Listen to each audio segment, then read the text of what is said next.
My name is Gary McDonald, and I'm proud to be serving as your Reno Sparks Association of Realtors President for 2021. We're all thrilled to welcome you here today. We're going to have a meet and greet with the SPCA of Reno, our charitable partner for the year, and a special presentation from Mary Kelly, PhD, who has been with us before. I don't know if you remember, November of 2019, she was our guest speaker. And this is a fun part of the meeting for me because as a president, we get to choose who we pick for our charitable partner. What I wanted to do this year was I wanted to change it to a soft, fuzzy feeling. And with that, I opted to pick the SPCA. So I'm going to introduce Laura Van Antwerp from the SPCA this morning. Good morning, Laura. I'm very excited to speak on behalf of the SPCA of Northern Nevada. This year with COVID, since last year with COVID happening, one thing that we're really noticing, and you've touched on this already, we can't keep the animals in the shelter. People are home. They're adopting faster than ever. When I started at my position, we had a couple animals that had been there for years, 2 to 3 years in the shelter. And now we consider it a long time for them to be there for a month or two. And so that is kind of the silver lining, I guess you could say, to everything. But with that being said, it's given us a chance to pivot and really focus on pet retention and keeping them in their loving homes.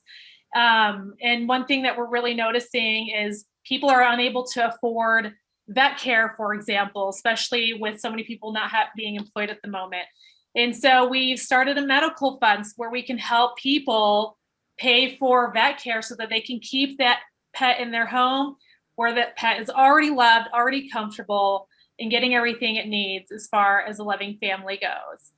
And it's just profound the impact that these animals have on our lives and in our community. And so we really are grateful and very blessed because it really is a domino effect. You save an animal, but sometimes the animal's going on to save someone else and to bring all this love, joy, and compassion into our community. So we are so excited for this partnership. Thank you so much for giving us this opportunity to work together and make a difference in the community.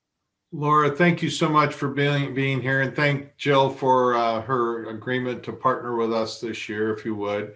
So in November of 2019, we had one of our last in-person meetings at the association.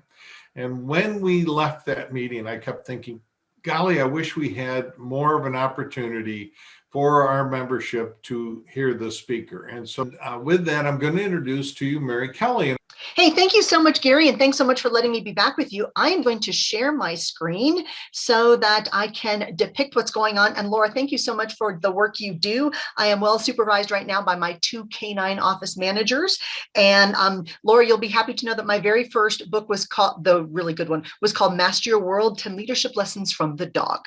I was trying to make military lessons be more applicable and more palatable to normal people. So this is what we're going to talk about today. We are going to talk about your real estate business, what's going to happen next in terms of the economy, what you need to do to better help your clients, and give you we're going to start with some big picture issues and what's going on. So Gary was kind enough to give you some background on me. I am listed currently, and they've stopped the list, so I'm stuck there in perpetuity as the 56th most influential economist, doesn't mean the best, influential economist in the world, which is crazy.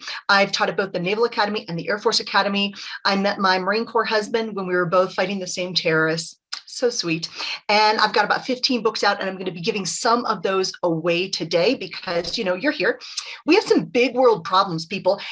And here's what's interesting. Herman DeSoto, in his book called The 5 Mysteries of Capital, spoke about the issue that real estate has in solving big world problems. I think real estate is how we achieve world peace. I know it seems lofty and crazy, but it's true.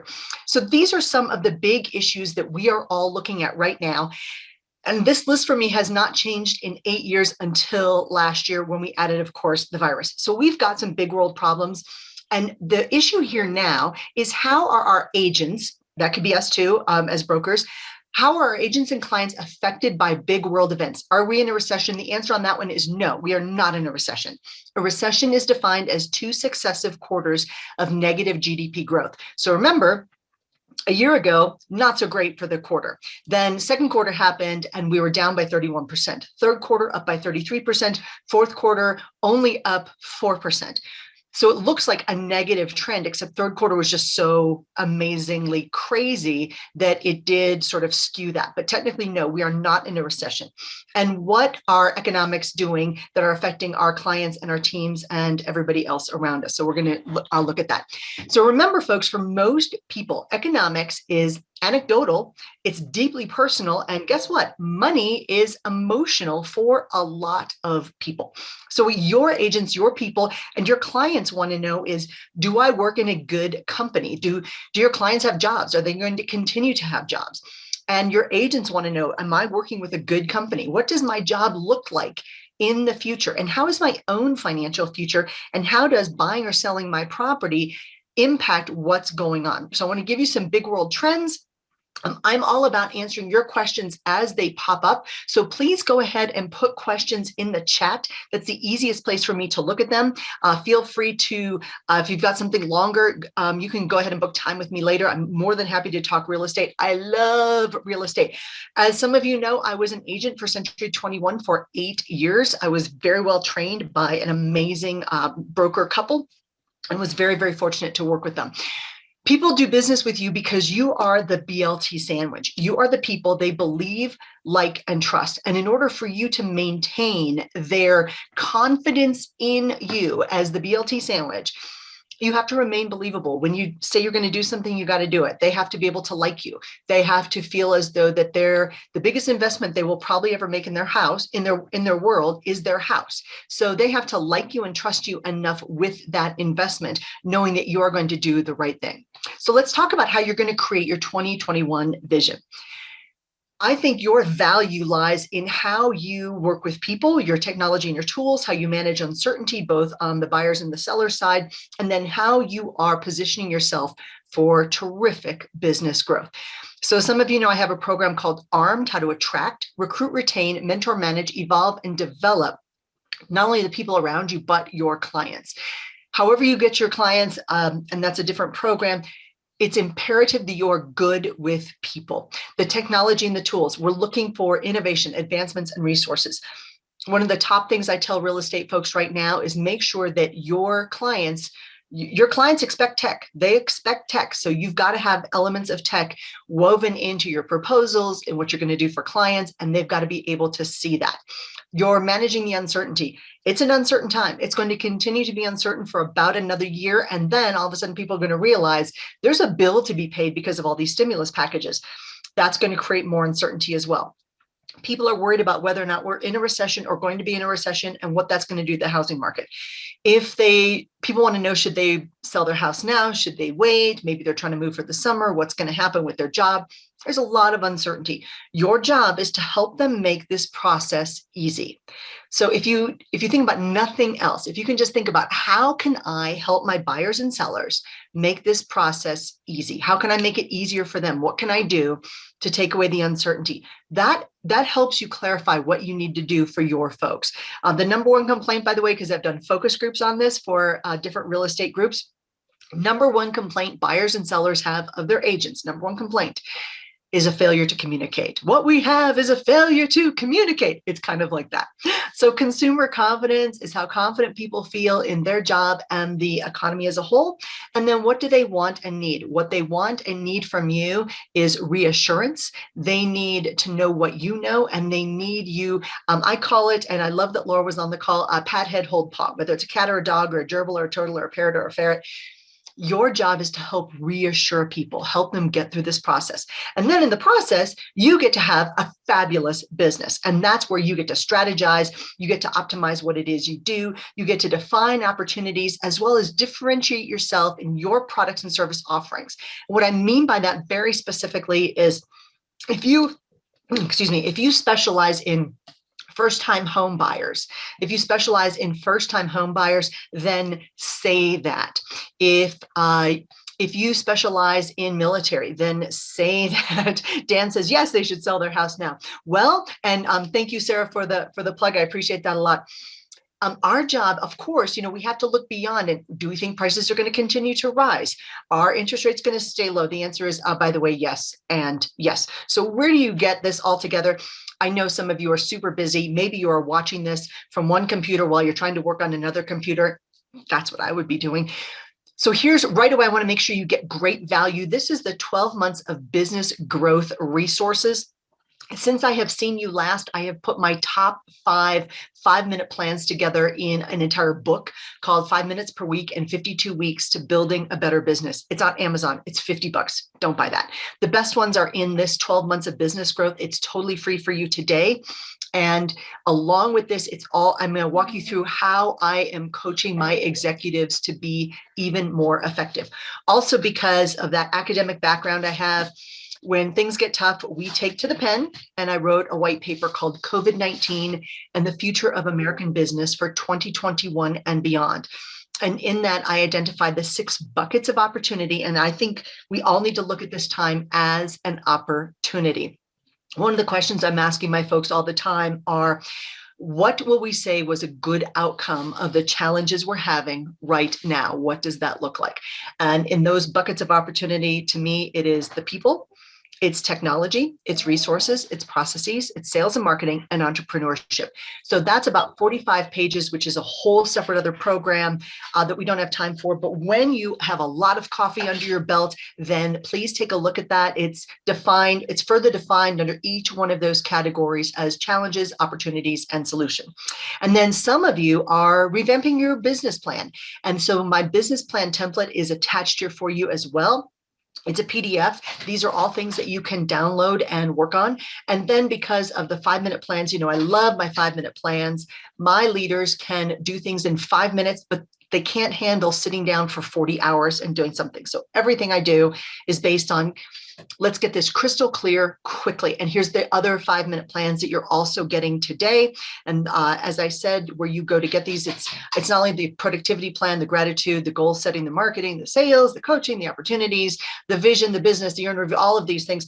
You're going to text the word dog to 66866, 66866. And yes, this is a paid actor. My dogs are not that cute, not that cute. All right.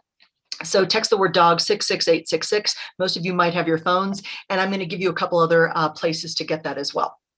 Now, starting out 2020, the economy was great. We were well positioned, but here's what COVID did for, and I say for businesses in the best possible way. It took a big old spotlight and it put it on a bunch of businesses. Now, what irritates me a bit, and I'll say irritate about PPP, and some of my friends have gotten the PPP, guess what? They don't have businesses. They just don't. And they're getting this PPP money and they view it as free money, and they've manipulated their books so they get it again and again and again. And I frankly think it's fraud against the government. My personal opinion, I just think, you're an entrepreneur. There's risks involved. And if you're not running a good business, then COVID took a big old spotlight, put it on your business, and maybe you've just suddenly found some of the cracks. Not so true in the real estate market. Because the real estate world is doing so well, it is covering up some of those cracks in the foundation, which is great. It means that we can continue to prosper, but it's still a really good time to figure out what it is we need to do to become even better moving forward. So remember, so you got to text the word dog to 66866. Alita, if you can't get that, just send me an email, and it's Mary@productiveleaders.com, because who wants an unproductive leader? And I'll give you this information a couple times throughout the program. So remember, our GDP is our gross domestic product, and that's comprised of our consumer expenditures, plus our business investment, plus our government expenditures, plus our exports minus our imports. Now, in 2019, we're doing really well. We had increased from 2018 by 2.2%. We were poised to be about 2.8% for 2020 above that. We were only down by 3.5%. The only major economy in the world that has done well in 2020 was China. They were up by 2%. They were on track to be about 5.5% to 6%. For us this year, we are going to get an increase in GDP of about 4.4%. Now, keep in mind that that GDP, that C plus I plus G plus our exports minus our imports, that's consumer expenditures, business investment, government expenditures, plus our exports minus our imports. Consumer expenditures, that's everything you and I buy on a day-to-day basis, plus houses and cars and everything else we buy. That is 70% of our entire GDP, which is why, it's not dogs plural, it's just dog, D-O-G, dog. Sorry about that. Which is why that consumer expenditure number is so critically important, why consumer confidence is important. The I is business investment. That's physical capital, human capital, inventories. The G is the government expenditures. That's only in normal years about 16% of our GDP. Now, of course, in 2020 and 2021, with the additional stimulus packages, that number is going to be higher. Keep in mind, every time they throw out these numbers like $2 trillion, the number I want you to have in your head as a taxpayer is that's going to cost me another 16 grand. Boom. So there's already been 2 stimulus packages for about 16 grand more per taxpayer. And the third one coming out, it's going to be another 16 grand. So that just added to your personal portion of the national debt. Isn't this fun? All right. So our real GDP, we know that it did drop drastically in second quarter, went up third quarter, and it is poised to be doing okay for first quarter of 2021. Your gross domestic product for Nevada. So what I'm going to do in all of this is I'm going to be giving you big picture and then taking it back to Nevada, both short term and long term. Your GDP is going up. So this looks good until we look at just the last year. And where the gray parts are for Nevada are the recessions. Now note, there is no gray part for 2018 and beyond. Your GDP was doing pretty well. And then, of course, the virus hit. So some industries, of course, suffered greatly. And unfortunately, Nevada has a lot of your airport, the McCarran Airport in Vegas and your airport in Reno, you are busy places. And the airlines, especially the airlines, have been hit hard. Fine dining, restaurants, and hotels hit hard. Nevada has dropped unemployment-wise by 8.5%.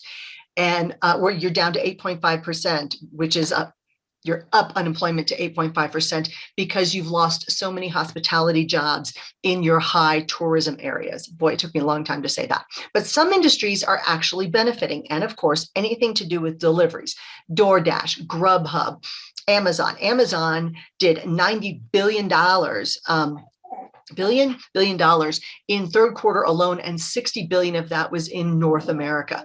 Anything to do with homes and home construction. Now, here's the challenge there. And I just this week I'm speaking for the National Association of Home Builders. The challenge there, of course, is if you're a home builder, you want to be building more homes. We had about almost 1.8 million housing starts last year, but only 1.5 completions. And the reason for that is we don't have the people to build the homes. We cannot build fast enough because part of that problem is a lot of people are renovating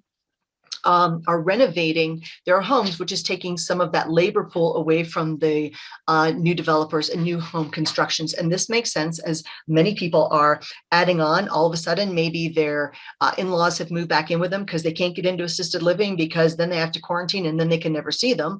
Or they've decided we're never going to go back to work in an office structure again. It's just not going to happen. Or our adult children have moved back home, as 52% of adult children ages 18 to 29 are back home living at mom and dad, highest ever since World War II. The number is highest in the Northeast at 57%. Interestingly enough, the men are 55% of those who have moved back home with mom and dad, or mom or dad, or some kind of parental figure. Now, this means it is a good time to have a great inventory for homes, except we just don't have that. So the National Association of Realtors say that the hot markets in the United States right now are Spokane in Washington, Boise in Idaho, Provo in Utah, the Phoenix area, anything around Dallas, Des Moines, West Des Moines especially, Madison, Indianapolis, Charleston, Atlanta. Also, in terms of numbers, Austin is very hot. And hot in terms of growth rates and things like that. So this comes from the National Association of Realtors, which they have some great resources as well. but it's provided opportunity right here in Colorado. I'm coming to you from Colorado today. In the Park Meadows Mall, there is a store dedicated to COVID-19 essentials. And they came out with this in about in summertime. And if you would have told me that there would be a store dedicated to wearing masks, because guess what? Before all this started, I didn't have a mask. Who would have a mask? I'm not Billy the Kid, and I wasn't thinking about robbing a bank. It's a dumb idea. And now I have about 35 of them in various shapes, colors, sizes, and fashion accessories. And this is going to be with us for a while. So I'm going to give you some big picture things before I get into specifically housing. The trade issues that you sometimes are still seeing, remember, this was a big issue. Peter Navarro was the White House trade negotiator. He's still sometimes in the news. And the big issues with trade, of course, was the UK with Brexit. The United States was kind of sitting there going, okay, we're okay if you decide to break up with Europe, because we do manufacture and produce the things that the UK predominantly buys from the EU. And the issue with Brexit was if you're part of the EU, then you don't pay the tariffs that go back and forth between countries. And now with the UK pulling out of the European Union because they did not want to continue to pay for the countries that either had not been forthcoming about their GDPs and how well they were going to be able to contribute to the EU, but also because they did not want to be bound by the monetary policy that was part of the EU. Now, it means that they have to pay tariffs going back and forth with the EU. In the United States, of course, our big issue was the agreement formerly known as NAFTA, which is now the USMCA. So it's like the Marine Corps plus Canada, USMCA, the United States Mexican Canadian Agreement. And that was all about cows and cars. Dairy predominantly with Canada, where they agreed to allow certain cheese and yogurt and milk and things like that into Canada, and that the production of automobiles, if it said from North America, that the workers would be paid, 70% of the workers manufacturing vehicles in North America had to be paid $16 an hour. So this was the big USMCA agreement. And this, of course, leads us to wonder, well, how does this affect me? Well, it may not. But if you'd like to find, of course, Nevada, on this map, it will show you what Nevada's GDP is similar to in terms of countries, and yay, Kazakhstan, yay. I'm not even sure I'm pronouncing that right. Interestingly enough, the entire state of California is about the size of the UK's GDP, and Canada is the United States' biggest trading partner, and that, of course, is aligned as the Texas GDP. Just fun for you. All right, so a tariff is a tax or a duty paid on a good that has gone to another country or is being received by another country. So a tariff can be imposed. It's generally imposed by the receiving country, but you can also impose a tariff on your own goods leaving your home country if you are trying to get that good up to world price or competitive with world price. So it's just a tax on an imported good. Now, we've talked about this idea of recession. We don't have a recession right now. We are not likely to see a recession this year. Once all of the trade and the tax issues come to bear in about 18 months, we might be looking at a bit of a correction. But right now for the year, because of the huge, massive amounts of money that are being poured into the economy by the government, 2021 looks like a very good year, both for stocks and the housing market. Now, when I was with you before, I showed you this slide. Pulsenomics has not updated this slide, and I've been using it for over 2 years.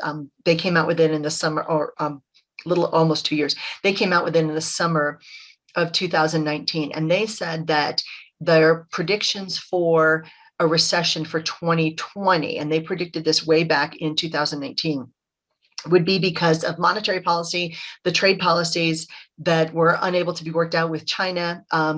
They are still discussing that. We worked it out mostly with Japan. Mostly we worked it out with our issues with the EU, unlike the UK.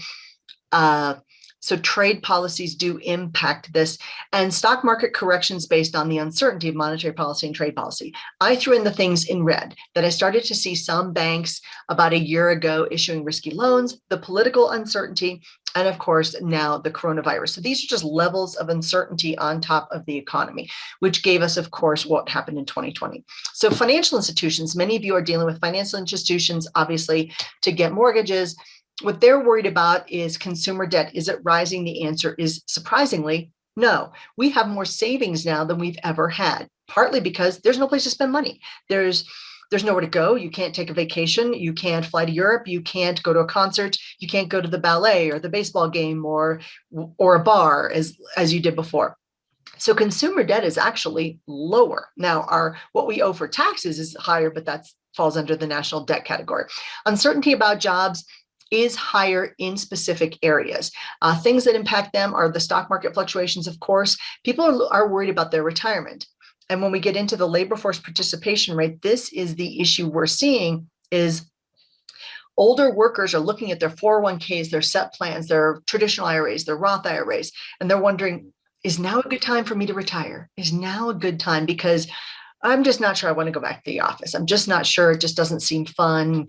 I'm not sure I want to put up with all the new restrictions. Just not fun. Now, inflation. Inflation is a general upward movement of prices, but we can also have deflation, a general downward movement of prices. And right now, inflation for us is mostly non-existent. It was 1.2% for November to November. It was just updated. It will be updated again next week, 1.4%. I expect inflation to stay low. What's interesting, however, is that wages have increased in 2020 because the people who stayed employed wound up making on average $3 more than the average worker in 2019. So because of the people who were mostly laid off, it did tend to affect folks on the lower end of the spectrum more. But inflation overall, not really much to worry about. The CPI, the consumer price inflation, only at 1.2%. Here's where the numbers increased. Cars, food prices, pet services. If your kids have moved home with you and you've got some of those 18 to 29-year-olds, keep in mind that baby boomers love their pets. They just don't necessarily want to take care of them. So pet businesses are on the rise throughout the United States.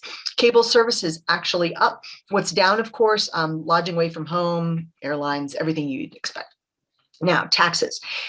When I talked to you before, taxes, we had just decided that we're giddy with excitement because of the December 22nd, 2017 Tax Act that reduced taxes both on the corporate side as well as on the personal side. It looks like those are going to be reinstated at the levels they were before. So here's the one thing, if you haven't listened to anything before this, that's fine. The one thing I would implore you to think about doing is sitting down with your accountant and looking very hard at where you're going to be in 2022. So October 28th, the IRS came out with the tax structure for 2021. So 2021 is going to stay mostly the way it was planned. However, for 2022, corporate taxes are increasing and personal taxes are increasing. And this is what you have to understand with all of the stimulus, somebody has to pay for it. And with all of the initiatives that have come out of this administration, somebody has to pay for this. This stuff is not free. So taxes will most assuredly go up in 2022. So many people are looking at 2021 as make all the money you can this year because the tax structures are going to be low, and then really try to get paid this year. For those of you who have clients who are wondering, well, do I sell my house now? Capital gains are going to be a factor. And again, if you've listened to nothing else so far, keep in mind that your accountants will know capital gains will most assuredly go up in 2022. So this is going to be a good year, exactly what you said before in the chat, to sell a home. Yeah, so there's all kinds of strategies on that. So investments, spending money to make money. The Dow Jones Industrial Average looks really good. This was as of yesterday. If you can see what that looks like in the upper right-hand corner, this is 2021 migrating into 2021. So this is where the indices kind of finished out for the year. For 2020, the S&P was about 16%, down from 2019, but really not terribly down. The confidence in the market is that with all of the government stimulus, the market will continue to stay steady. The Dow Jones Industrial Average up by 8%, the Russell 2000 14%, and other indices that you may or may not track. But here's what I thought you might find interesting. Information technology up, as Gary said, not so used to Zoom. I've had the Zoom account, the Pro account, the Enterprise account since 2013. It was invented in 2011. And information technology is going to continue to grow. We've become more demanding that it needs to work all the time. We're just that way.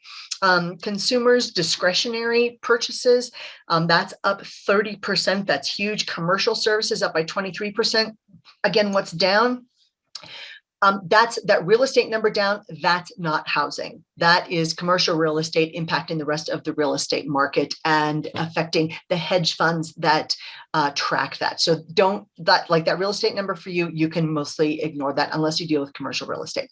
So jobs, home improvement, construction and housing are still hot, still down, retail, travel and tourism, as well as hospitality. Now you're seeing a lot in the market about the minimum wage issue. Keep in mind, folks, only 2.2% of all workers in the United States get any kind of minimum wage. 74% of those are in the hospitality industry where they're expected to get tips. So the minimum wage is mostly just going to hurt small businesses and restaurants that use that minimum wage as a training wage. So job market variations. So here's you're at about your unemployment and your job opportunities are down by about 8%. And you can see how you're doing with regards to the rest of the country. And again, that is mostly because of the high degree of travel and tourism and hospitality that exists in your state. So one of the big questions last week was, are job additions fizzling out? And the answer is they are shifting.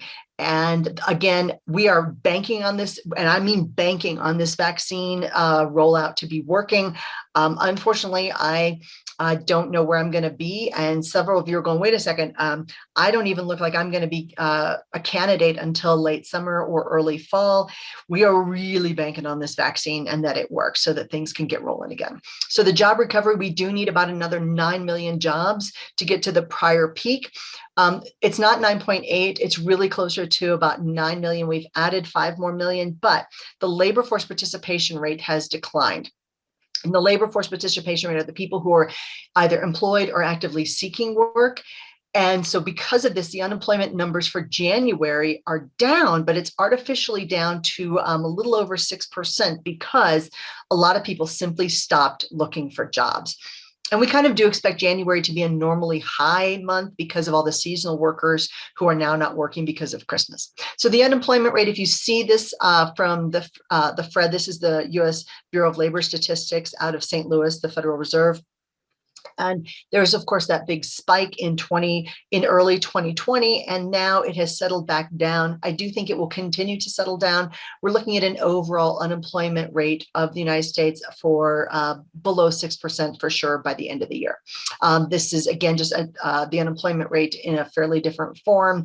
I am fairly optimistic about the unemployment rate. And again, we economists get together and go, with the vaccine, without the vaccine, what does it look like? And you don't care because you want to know what's happening in my town. And I don't blame you. The unemployment rate in Reno, Nevada and areas around you, Sparks as well, it did spike, and it's mostly looking positive to me because you've been through worse. Now, just because, hell is hot does not make the Mojave Desert comfortable. However, I do think that you will see a recovery when it happens fairly strong. Now, here's what the year looks like. This was just 2020. I thought you might find that interesting because this to me looks very, very hopeful. This is a place where something going up is not good. It's not good at all. So then trends in housing. This is what you came for. This is what's happening. Now, here's where I hear a lot of people complaining. They say housing is so expensive. The answer for that is not really. It's really not expensive because of the low interest rates. More people can afford more house. We all know that.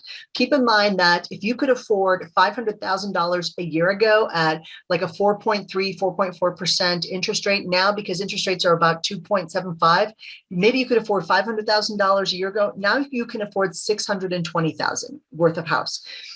And keep in mind, just because you can buy a $620,000 house doesn't mean you should buy a $620,000 house. Trends in housing, and you know them better than I, of course, on the economic side, do indicate that the average American family can buy the average American home. Now, does everybody get a house that looks like this? No, we're talking the average. And when people say that, it looks like houses are so expensive, it is because, remember, for most Americans, for the 64% of Americans who own their home, or they have a mortgage, it represents about 65% of their total wealth. So a couple things concern me. when it comes time to wealth building with the millennials. And that is they're doing everything 6 to 7 years later than their parents, to include having children, buying their home, and engaging in a mostly monogamous and occasionally romantic relationship with another person. See, I've been trained by lawyers. And what that means is they are not able to build wealth and equity in their homes as quickly as their parents did. So existing home sales, both monthly and annual, are upticking because people are moving. Now, as you all know, the month supply of inventory is at an all-time low, and this is for everybody throughout the United States. And this is why the MLS people are doing what they have to do, because they're trying to make it fair. And when the average days on the market is so crazy low, it creates it provides incentives for people to not always do the right thing. And here in the Denver area, because I live about an hour south of Denver, for homes that are between $300,000 and $400,000, the average time on the market is less than 6 days, and that's just all kinds of ridiculousness. So in August, NAR came out with some interesting statistics, and it really hasn't been reflected quite this clearly since then. The first-time home buyers are up by a couple percentage points. Second home investors are up by about 4%, especially in places where there is tourism, like Nevada. Cash sales are actually down because the interest rates are so low. Why wouldn't you finance the purchase? And foreclosures and short sales are very, very low, less than 1%, because it's easy to borrow money. The average rate for 30 years, this was back in the summer, was 3.02%. Now, of course, it's below 3%, as you all know. But people are buying. People are looking to have more second homes.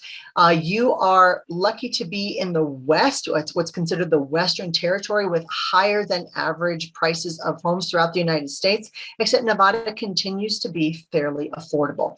And again, we go back to the average American. The average American family can buy the average American home, regardless of, certain geographic things go into play.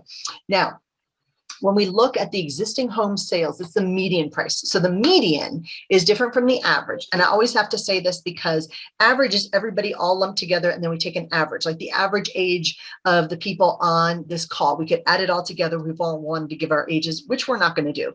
And then we would divide it by the number of people on the call.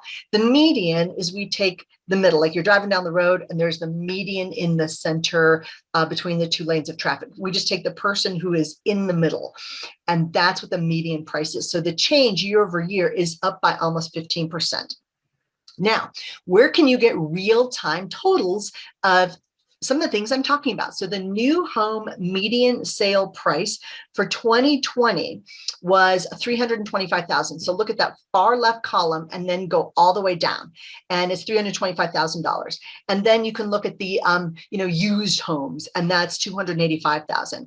And this comes from usdebtclock.org. It's really fun because it's updated all the time. And you can already see 2021 stats on there as well. So again, the average home in the United States, so let's say it's $312,000, put down 20%, so $62,400, means that about $250,000 for a mortgage. And then let's just say 3% is a little over $1,000 a month, plus average taxes, average insurance. Keep in mind, the average family makes $68,703,000, which means that they can afford, the average family again can afford the average home. And again, it doesn't have to look like this. All right, so then let's look at what's going to happen next. So the forecast for GDP growth is, again, I think it's going to be closer to 4%. 4.5%. Some people are a little bit more conservative. The unemployment rate, again, I'm very optimistic that it will fall by the end of this year, and certainly in 2022, as we start to get that recovery kicking in. The inflation rate is going to continue to stay very, very low. And again, kicking up into 2022, which we would expect. The Federal Reserve would like to see that at closer to 3%. Keep that in mind. They want to gradually increase interest rates, but Chairman Powell has said he is not going to increase them for 2021. So that's good news for real estate professionals. The 30-year fixed, these numbers are a little bit high. right now, but it's going to stay very low this year. The federal funds rate is going to stay very low. And those home prices, again, so they increase in 2020 as people were desperate to get out of cities, desperate to move out of places where they thought it was not so safe to live. You've certainly seen an influx of people into your state from places like California and Oregon and Washington. And housing starts, again, we're going to see these numbers continue. The big thing impeding this is the labor. And then people working from home, I actually think these numbers are a little bit on the low side. Remember, before all this happened, less than 2% of Americans worked at home. And that average person working from home was a 49-year-old professional with a college degree, making over $70,000 a year and working for a company of at least 100 people. So the housing market forecast, again, the rates are going to stay very low. New home sales are going to probably cool off a little bit, depending upon where you are. For you folks, I think it's going to cool off just a little bit. Existing home sales is, I think, going to be stronger where you are. And then home prices, the National Association of Realtors says that for the entire United States, it's probably going to increase by just 3% this year. All right, so mortgage applications to buy a home, you can see where there's a big drop early in 2020, as you would imagine, and then it ticked back up, and people are excited to buy. So the market hotness, I love this. I just think it's a funny thing to call a graph, is the market hotness and the median days on the market in Nevada. This is the Vegas area, is a little bit longer, and where do I, oops. So this was over the past 5 years, and this is just over the last year. So this is the Las Vegas numbers. And then in Reno, of course, this is what the housing prices looked like. And you can see that your housing prices are, okay, I'm going to say reasonable. I think they're reasonable. There was a big decline for a while, a couple years, and then they've steadily grown. So that's positive. This is the past year for the Reno area, and a nice steady increase. I think this is very, very reasonable. Now, keep in mind, the average American home, when somebody says, maybe you've got older buyers and they say, oh, housing prices are just so high. The average American home is about 1,000 square feet larger now than it was back in 1973. And living space has doubled because we all decided, guess what? Tiny houses look cute, but we don't want to live there, especially if we're living there and working there and homeschooling there and everything else. It's just not happening. So commercial real estate is where the hits have really happened. Commercial rate is a little bit more bleak, a lot more bleak, but not as bad as you might think. Again, it's the hotels that have suffered, the malls that have suffered, some industrial areas a little bit, but as our manufacturing numbers have continued to increase, and they will increase in 2021 and 22, we need that industrial space. Office space has not been as bad as we thought it would be. Now, malls have been a different story. And very quickly, I just wanted to share with you that if you've got a banner up on your site that says, due to COVID-19, our response times are slower than normal, keep in mind that is just making people think that you do not know how to do your job. My bank still has this, and I just think it's stupid. Wait a second, you've got more people working from home, they can be more responsive, and you're telling me why they can't? This to me is just a declaration of, we're bad at customer service, so don't do that. But some stores have declared bankruptcy in 2020. Now, we all know bankruptcy does not mean they're out of business in all cases, but look at who's declared bankruptcy. Lane Bryant, Ann Taylor, Brooks Brothers, Chuck E. Cheese, impossible to sanitize Chuck E. Cheese. Century 21 Stores, not the real estate company. GNC Stores, but very active online. J.C. Penney, still active online, they've closed stores. J. Crew, Lord & Taylor, Neiman Marcus, Pier 1, Steinmart, also declaring bankruptcy. Men's Warehouse, Joss Banks, guess what? People aren't wearing ties anymore. Dean and DeLuca, Gold's Gym has had a really rough year as Peloton and everything from home has kicked into high gear. Hertz, people stopped renting cars for business. LePain, Lucky Brand, Models, Muji, New York & Company, Gordman's, and Tuesday Morning. And again, just because they've declared bankruptcy doesn't mean they're out of business. And before you blame everything on COVID, because it's very tempting to blame everything wrong in the world on COVID, keep in mind, these were the stores that had closed brick and mortar retail space in 2019, way before any of this happened. Lots of it looks the same. Remember what I said about that big spotlight on businesses that frankly had been doing okay, 10 years of great economic growth up until 2020. All of a sudden they realize we've got some problems. Now, one thing I wanted to mention to you, that your clients' companies are going to have to be looking at upskilling and retaining their people, which means more training and development programs to fill gaps. And again, if minimum wage rises to $15 an hour federally, what that's going to do is it will make organizations automate more things.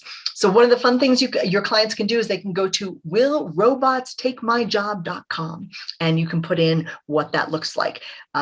Mortgage officers, you might want to take a look at that and upskill or retrain for something else. I know we've got some mortgage lenders on the call. Now, the labor force participation rate. These are the people who are actually working or actively looking for a job. That's labor force. It's commonly defined as people 16 to 65 who are not full-time homemakers, not in the military, not full-time in school. They are either employed or they are actively seeking a job.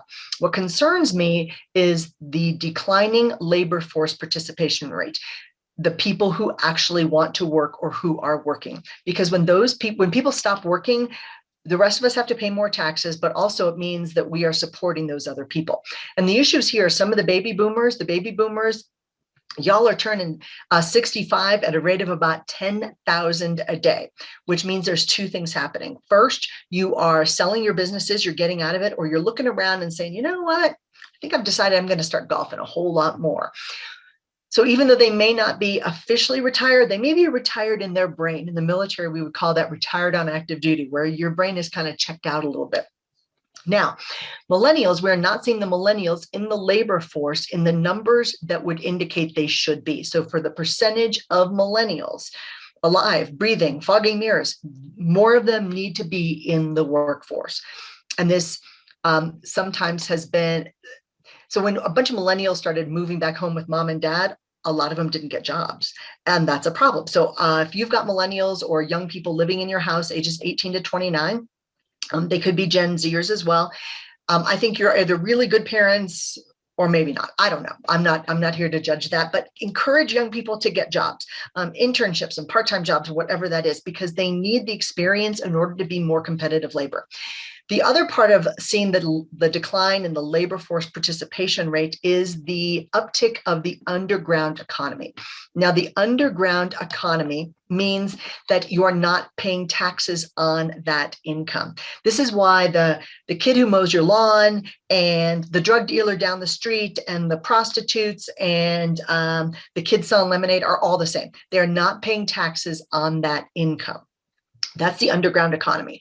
And this is my big fear moving on for 2022. I'm not sure if I'm going to see you then, but in 2022, my concern is that as taxes increase, more people are going to resort to the underground economy. And because of the underground economy, people are going to have more cash transactions. Like the guy who cuts my hair, he's like, hey, can you pay me in cash? Because I know he doesn't want to declare it because he's worried about taxes. So Gary has just given me the 5-minute wrap-up note, and I will dutifully do that. All right. So thank you so much for that. And yes, I do know in Nevada, prostitutes, if they are associated with something, do pay taxes, or they're supposed to. But that's a whole nother other issue. Okay. So the labor participation rate has decreased, and again, we should have like 3 percentage points higher, and we are not, which means people are being paid cash or they're just not working. And this worries me specifically for Nevada, because you've got an increasing population, but your labor force participation rate is declining. So you got a whole bunch of people in your state who aren't working. That's not good. And as I said, your resident population has increased. Now, some of those people may be retirees. We love retirees. Just go out and hug a retiree today, because they are bringing money into your state and they are spending money, and that is awesome. We love that. And this is the past year of the resident population in Nevada. It is increasing, which means more people need houses. They need to work. They need to live someplace, and they may or may not be working. So what we get paid for work are wages and salaries. As I said, the median income in 2019 was up for every single quintile of income throughout the economy. And that's really good. Consumer confidence is a statistical measure, of course, of how people feel about the economy and what that looks like. Yay, they're super happy. They're going to spend more. They're going to borrow more. They feel good about spending. But if they feel badly about the economy, then they don't spend. Some people spend like this when they should be spending like this. All right. So we know that consumer expenditures are down, but they are buying houses and cars. And again, the average car price has not increased by very much at all. So just a couple more things, and then I'm happy to take some questions because I love questions. Personal debt is down. All of this talk about college debt. By the way, I do not think college debt should be exonerated. It's a contract. All we're teaching people is that you shouldn't honor your contracts. To me, that's stupid. And I think it's wrong to ask the person working at 7-Eleven to pay for the kid who just graduated from Harvard who doesn't want to get a job to pay for his college loan. My opinion on that. But personal debt has remained fairly stable. The national debt, of course, has grown. And this is as of 9/20 last night. The debt per taxpayer, now debt per citizen, that's every man, woman, and child, is about $84,211 as of last night. It comes from usdebtclock.org. It moves all the time. So if you ever feel like you want to be depressed, just take a look at it. Debt per taxpayer, that's you, because you have a job and you're working and you're doing great. Your debt per taxpayer is $222,000. And it's doing nothing but going up. So every time they say they're going to pass a stimulus plan, I just look at this number and it just jumps by 16,000 for every taxpayer. Now you can also look at this and look at what personal debt looks like and where the expenditures are and what population looks like. Now the population has not been updated to reflect the 2020 census. So then I thought you might be interested to know what US Debt Clock says about Nevada. And you think, oh my gosh, debt per citizen, $8,000, that looks like a lot. Massachusetts is like at $16,000. You're doing fine. You don't have that many people on food stamps, which is really nice. Your debt to GDP ratio is a little on the high side, but this will probably, again, get better as you start to reopen. And your population is small, which means it's easier to manage. So that's good. Now, how is all of this a real estate issue, and what do you do with this information, and how do you attract your customers and your clients and employees if you have them? So keep in mind, real estate agents today, you have to know more. You have to plan more. You have to be comfortable with chaos and change because that's happening. And you have to make change easier for people. You have to make the buying and the selling process easier. And ask your clients, say, hey, how can I make this easier for you? And I would just like to encourage you to look beyond just the deal of the day and look long-term at what you want to do with your real estate business and make a plan and take that course of action. That 12-month planner is solid gold. Here's what that looks like. I encourage people to do this every single month. I've got a mastermind group I'm doing this afternoon, and everybody does this. You write down your 5 top goals of the month, and then what do you want to do more of? What do you want to do less of? What are you going to delegate so that you can focus on the things that are uniquely you, that only you can do? I think every single one of you should have a virtual assistant. I think every single one of you should be outsourcing marketing things and flyers. And I'm going to go through my top 10 things for real estate folks to do in about a minute and a half. And then I want to ask you what you're going to streamline and what are you going to complete this month? And then put in your monthly plan of action and make a list. And then an action plan is something on the action list that you can cross off. And that's really helpful. And then this month, what are you going to resolve? What 3 people are you going to contact for advice? Now, that doesn't mean it's a client. It's advice. What can I learn this month? I always like to challenge people for that. And who am I going to reach out this month to? Maybe a past client. How do I show client appreciation just by reaching out? And then grade the month and then think about what could have made it better. Because sometimes the answer is nothing. You say, well, it was okay. And then all of a sudden you go, wait a second, nothing could have made this month better. It was a great month. Okay, it was fabulous. It just allows us to get rid of things that sometimes we carry around with us. And then, what are we grateful for? What did we learn? In that package of materials, you've got my weekly productivity plan. The magic here is putting things down in the time and minutes it's going to take you, because stop procrastinating, get it done. The daily productivity plan, calls to make, follow-up, to-dos, and the appointments. What do you have to do every day? I do one every single day of my life. This is the old version because I've got a lot of these left. And I do one every single day of my life, holidays, weekends, everything to keep me straight. And again, to get all these resources, you're going to text the word dog, D-O-G, single dog, very cute, not my dog, to 66866. And with that, I want to just encourage you to be the real estate leader people want to follow. And I'll take questions. And if I don't have questions, I can run through my top 10 tips for real estate folks. Please feel free to take a picture of this slide. Stay in touch with me if there's anything I can do to help you.